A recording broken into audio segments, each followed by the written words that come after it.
Okay. Hello, folks. Welcome back to Successgineering Your Life. This is the weekly Blab show that gives you all sorts of insights and life hacks in terms of how do you really create the life you want.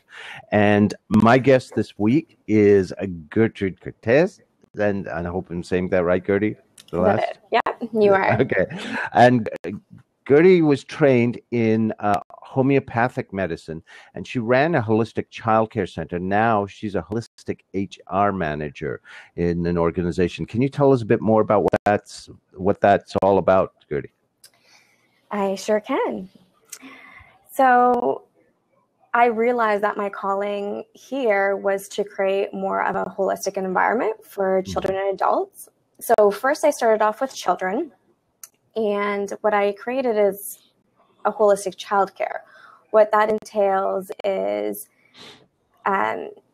basically teaching parents about holistic medicine and teaching them about organic, healthy eating, preventative medicine, as well as teaching baby yoga, meditation, doing lots of exercise, things like that.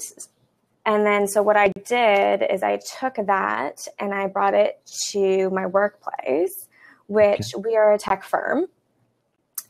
And so, of course, with people at a tech firm, they're at their computer at all hours. And that's what they like to do. They like to be online. They like to sit in one place. And of course, we all know that that's not very good for health. And there's tight deadlines, a lot of stress. So that's where I come in. Okay, so you've got quite a challenge. I do, but so far so good. So what we do is we have weekly lunches, and since I get to be the determinant of what we eat, I'll get healthy food, as well as I've started a program where at lunch we'll go out to either do yoga or some sort of a physical exercise, and of course the person that does the most in a month gets a prize. Okay. So, yeah. Another thing is we have what we call the intranet. So it's an intranet, but it's internal. Right. And I get to post whatever articles I'd like. So I post articles on sleep and how, sufficient sleep, how that benefits you, or meditation and how that can benefit. We actually just did renovations and we implemented a meditation room, a quiet room. Wow. Yeah. So that, there's a lot of things happening, and my purpose is to create an environment where prevention is key, and we're not focusing on the care, we're more focusing on preventative measures. Okay. So if a person is, happy, healthy, and connected, they'll, succumb to less disease or illnesses. Right. And I'm really curious, actually. You've only been in there a couple of months now, correct? Yeah, I'm going on my 5th month. So. Oh, is it 5? Okay. Yeah. So, even though not everyone works for a tech firm, I mean, virtually everyone now is working on a computer, and they get somehow bonded to it or wedded to it. So I'm curious what you've learned about ways to start to wean people off. Like in your time there, how have you been able to help people sort of wean themselves off the computer so that they can start to care for themselves and not be so addicted to that space? There's a couple of things. I think education is key. So I think the articles that I post are pretty influential. Yeah. As well as I will seek out leaders. There's in a company, there's always people who have great influence on others. So I've seeked out the leaders and basically talked with them in order to start the program of going to the gym 3 times a week on our lunches. So once it started with them, then it kind of trickled. It had a trickling effect. Okay. And once you see people's, enthusiasm and their energy rise and all those things, I think that also helps with getting others to kind of join the health movement, per se. So let me go back to those first people that you convinced. How did you get them, the leaders? How did you get the influencers out? How did you get them to break the cycles of what they were doing or not doing? I'm really curious about that. You know what? It was pretty organic. I think it really starts with yourself. Yeah. I started doing yoga on my lunches. I came in, feeling more refreshed. I was educating people. And so there was some interest there. Okay. And then I talked with them, and, I kind of asked why they weren't, maybe leaving and working out or doing that after work or whatnot. And, of course, the kind of the same excuses were, we're really busy. There's a lot of things to do. Things like that started coming up. And then we chatted, and we basically I asked them, if they were working out, how would that help with their lives? And, some have children, so they said, I'd have more energy with children, right. Or I would be able to, do more work, if you love to do more work. Yeah. Basically just finding your why is important. So, yeah. And then getting the feeling that it is really important. So I think when I established that, and then when I talk to them, well, what about their lunches? Their lunch, they're just going out and eating. So there's nothing really that's stopping them. So they were open to it, and they gave it a try, and they ended up loving it. And now I need to actually rip them away from the gym sometimes when we have lunches. Okay. But yeah, I think it's basically visualizing why something would really benefit you. Right. And getting that core understanding that there's all these reasons that it would be good for you. And I think with getting your own purpose and your own motivation, I think it's important that that's where it starts.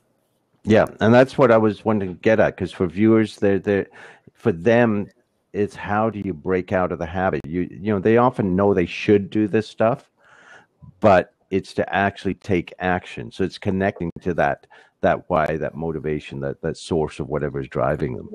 Right. Yeah. Okay. So now, Gertie, how about for you? If you've studied in homeopathic medicine, you've done a huge amount of exploration in this whole area. I'm curious if someone's to ask you, this show is about how do you success engineer your life? How do you intentionally create the results you want?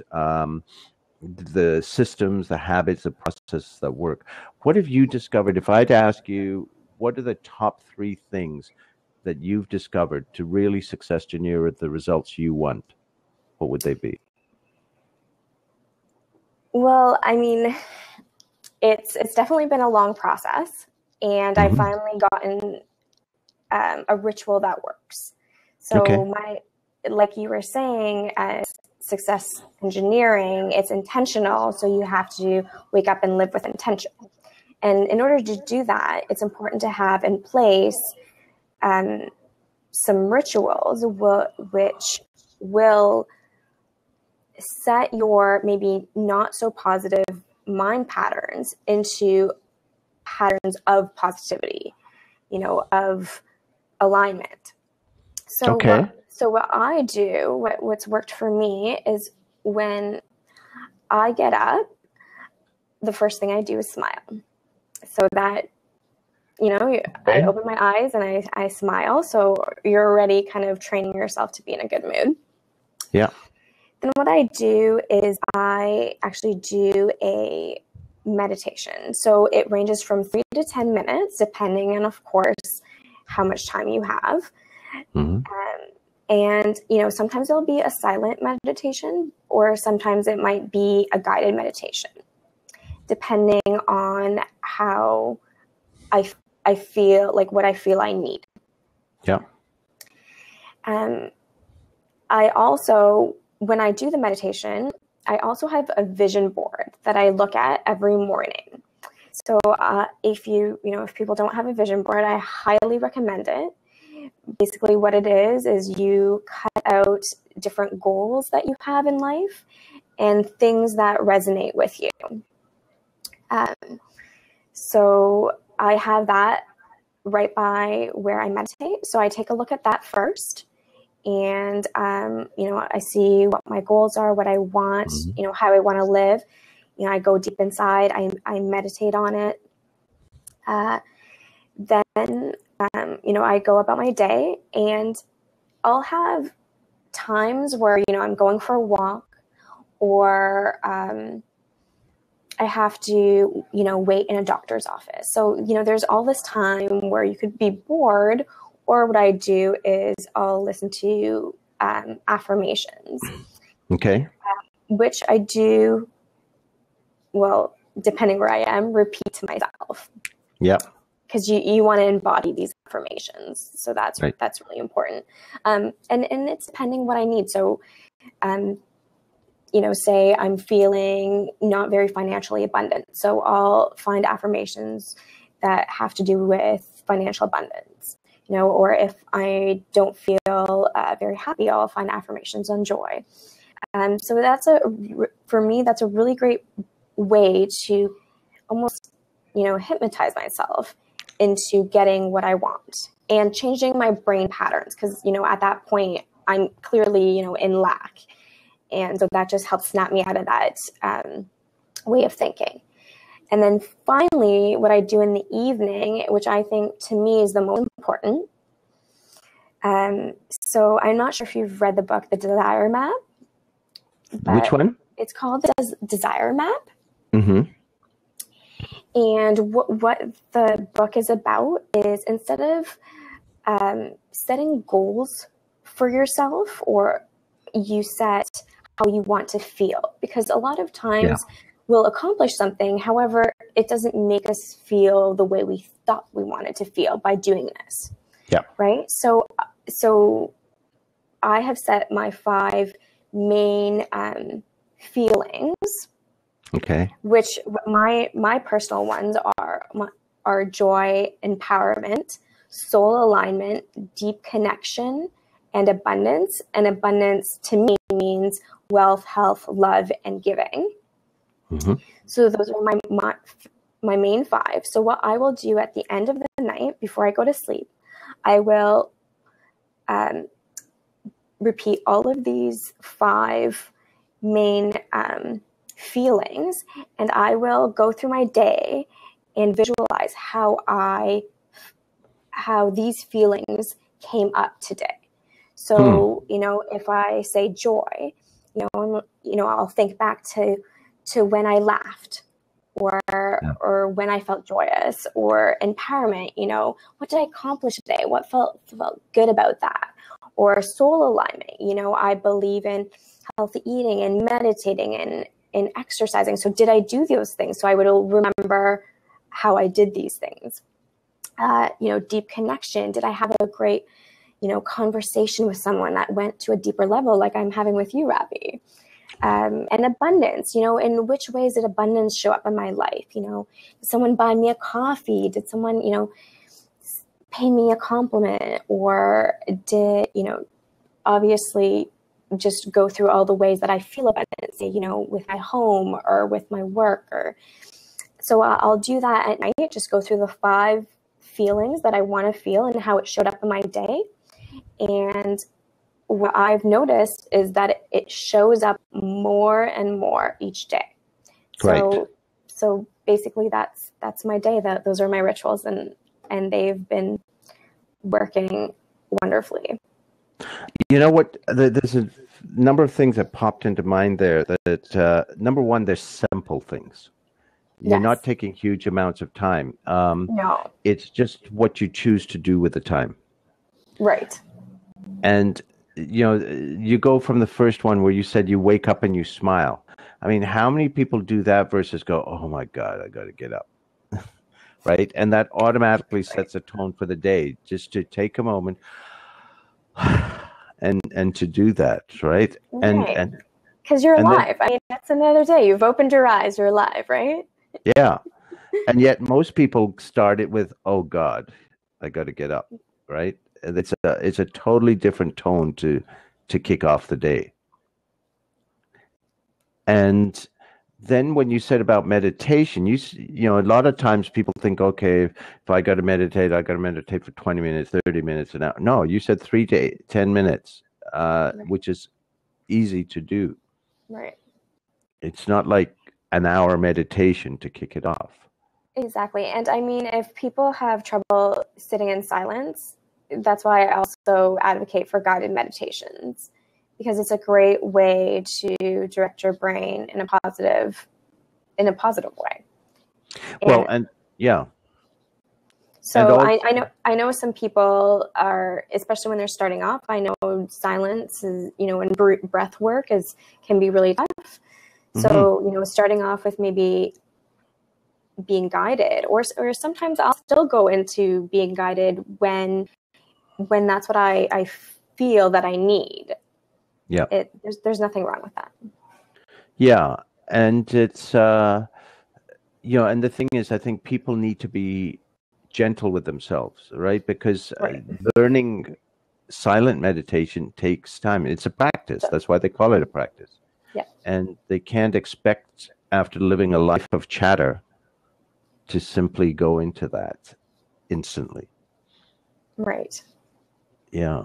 And then I love what you said about those times when you're sitting, waiting. You could be waiting in the lineup for a coffee at Starbucks. You could be waiting for an appointment, but you're just sitting there. A lot of people either zone out or just focus on what stresses them. Instead, you invest that time. The other day, I had to go for a 20-minute walk to go work out. And when I walk, my mind can wander, and it can wander towards a negative path. So instead of, doing that, it's nice to be able to control it and to control your thoughts, because really what you're trying to do is to control yourself and your thoughts. So so just taking that time to just quickly putting my headphones on and putting on some sort of a great affirmation and on my walk, and what do you know? I absolutely loved the walk. Right? It was great, and it flies by. It does. Mm-hmm. Yeah, I find it interesting because in the morning you said you look at the vision board, because we do need a clear picture, and then in the evening, I love what you did with the feelings bit, because it's a neat twist on a gratitude journal. A gratitude journal, you focus on what you're grateful for, but you focus on what you're grateful for related to those core feelings that you want. I love that. And something that's already happened. Right. So you go through your day, and so you're just emphasizing those things of your day. Yeah. And you're reliving those things. So it's there's more feeling behind it, right? Because it's already happened. So you know that it can happen. Right. So and it's not about the goal anyway. It's about the journey. The goal is just it gives you direction. If you're waiting for that to get fulfillment, then you've lost it. Exactly. You need to have that type of fulfillment every day. Yeah. And it's so I love that. I have not heard that twist on the gratitude journal, and I think I'm going to use that a bit if it's okay with you. I think it's wonderful. Of course. Of course. Because the other interesting thing is I like what you said about what are those core feelings. What I usually work with is with the vision board. It helps get a picture, but you need to connect with the feelings there too. And so that's exactly. Yeah. Exactly. And I mean, it is important because, a lot of people do have goals, but when they reach the goals, say they want to lose 5 pounds, right? And reach the goal, and they're like, well, you know what? It still doesn't feel right. I want to lose another 5 pounds, or I want something else, right? So it's a lot of times they're not getting that desired feeling when they reach that so-called goal, right? Or they get a promotion, and but they that doesn't fulfill them. No. We're chasing things that we hope will make us feel a certain way. However, I think it's important that it's the other way around, and that we feel the way we want to feel. So then it really doesn't matter what we're doing. Well, I think for some people, the goals, like you say, it makes me think of, there's a joke that went around a while back about this kid that came in, and there are all these kids saying what they wanted for Christmas or whatever, right? And they're saying wanted these toys, that toys, and this one kid comes in and says, I want a Tampax. And the parents go like, what? Why do you want that? Do you know what that is? And he says, no, but on the ads it says if you've got that, you can do anything. And I think that's what these goals are for a lot of people, is they think, oh, if I get that, then I will be happy, versus the happiness has to come, first. It's not dependent on having attained something, or having a car, or having this, right? It's a being. Right, exactly. It is a being. And so when you think of those desired feelings, how you want to feel every day, and just see in your life how it's already happening, even in the smallest ways. I mean, really, joy.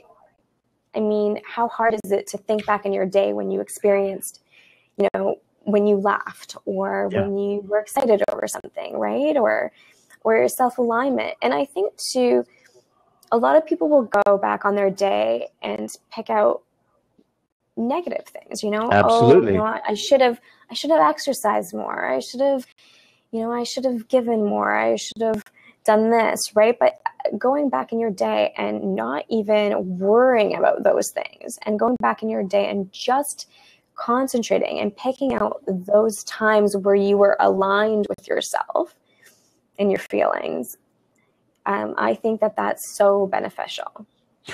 Well, if you take out all even the spiritual side of it, let's just look pure psychology, right? Our brains filter like millions of bits of information, and one of the key elements is the RAS, the reticular activation system, right? And that's it. We program our minds to see what we want to see, what we want to filter out from the millions of bits of information we get in the world. If you focus on what ain't working, guess what you'll keep seeing? And if you focus on what you're grateful for, aligned with those feelings, that's why you find more of it every day, right? Exactly. That's what you're focusing on. And that's what you're programming yourself to see. Exactly. Yeah. And I think that's hugely powerful. One other question I've got, we're coming to the end here of the time, but one other question I've got for you is, sometimes the biggest life lessons come from when we don't do something that we really should have, and we go, and then afterwards realize, oh, I really should have done that, and that's a motivation to keep going. I'm wondering, is there something like that for you where it's where things went caca, and you look back and you realize, oh, this is what that's what I stopped doing, or that's what I should have done, or that's what I should, and that now it becomes one of your rituals, one of your practices? I mean, there's lots of things, but I think a main thing in my life that I've just kept reliving the same mistakes over and over is relationships. Mm-hmm. So I've had many long-term relationships, and for one reason or another, they haven't worked out. And it's so easy to say, it didn't work out because, he did this, he did that, that was his fault. Blame is an easy thing to get you off the hook. Yeah. But when it happens, more than once, a few times, then you kind of look at yourself and you're just like, well, what's the common thread here? Yeah. And who's I at can't tell you. Who's at the scene of every crime? Exactly. So Yeah. I can't tell you how powerful it was when I took responsibility for my own faults. Not blame. Just responsibility. That, it's a 50-50 thing. And I had 50% of responsibility, and so did my partner. Right? And so what can I do with that? What can I do now that I know that I'm 50% responsible for any outcome? Yeah. So what I've done is I went to more of like relationship psychologists, as well as I started reading lots of books on relationship psychology. And because what I wanted to do is, like I've been doing for other aspects in my life, I wanted to train my brain to have a healthy relationship. Because clearly in my past, my parents for sure didn't have a healthy relationship. And in there lies my patterns and my shadows, per se. So I think for me, the biggest lesson, and I think the most freeing lesson, is taking responsibility. Because when you take responsibility, you have all these doors open to you, right? And I feel like I have so much more control over my life when I say, hey, I had an effect on that, so I can have an effect on my growth and my healing. Yes. So that was the biggest teaching. And right now there's, so many things happening, so many amazing things happening in my new relationship and in myself, where my old patterns are totally changing. I'm not having the same reactions. And that is so freeing, because when you're in a reaction mode, you feel like you don't have control because someone presses a button and you react, right? So just not having that anymore. I mean, I'm sure I still have it, just it's not as emotional. It's not as aggressive. I could take that moment and think, I could distance myself. Yeah. So to me, that's been the most freeing. And that's huge. I mean, because if people go blaming the other person, automatically you've given up any control, any ability to change the scenario. Exactly. And second, you're the victim. The victim. The other way they make themselves a victim is saying they stay stuck in blame. It's not about blame or guilt. Our society does amazing stuff to feel guilty. It's about what you said, responsibility. So they either blame the other person or they blame themselves and they feel bad, and then they keep recreating. Versus if you are responsible for those results, then that means that you can shift the results, which is what you're discovering. And that's the power. It's so empowering. Yeah. Yeah. That is wonderful. Thank you for sharing that. And thank you for your time on this, Gertie. I've loved this. It's been really nice reconnecting. Of course. Well, and I'd also like to say that the one book that I feel has really just shifted my thought pattern on relationships is Getting the Love You Want by Harville Hendrix. Okay, can you spell that for our viewers, the name of the person? Sure, it's Harville, so Harville, and Hendrix, Hendrix, and it's called Getting the Love You Want. And it's wonderful. There's a beautiful psychology to it, as well as it's written by someone who's, who taught relationship psychology, then got a divorce, felt, had a PhD in it, so felt horrible. Remarried. He's supposed to be the expert. Exactly. So it kind of like it makes him more human, right? Yeah. And then he, you know, remarried with another psychologist who basically same thing happened. And they've written this book over 2 decades. And they've been together, I think, for 35 years now and practice this book. But it's absolutely wonderful. So I do recommend it. Okay, that is great. Thank you so much for your time here.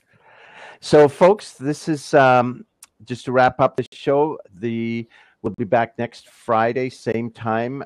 And just to remind you, if you go to Successgineering, yourlife.com, you can get the free 3-part video course on Successgineering Your Life, which has got key tools from the full program. Plus, join us on Facebook at facebook.com/Successgineering or on the YouTube channel to keep up to date on all of this info and a whole lot more. And you guys have a great weekend. We will talk with you soon.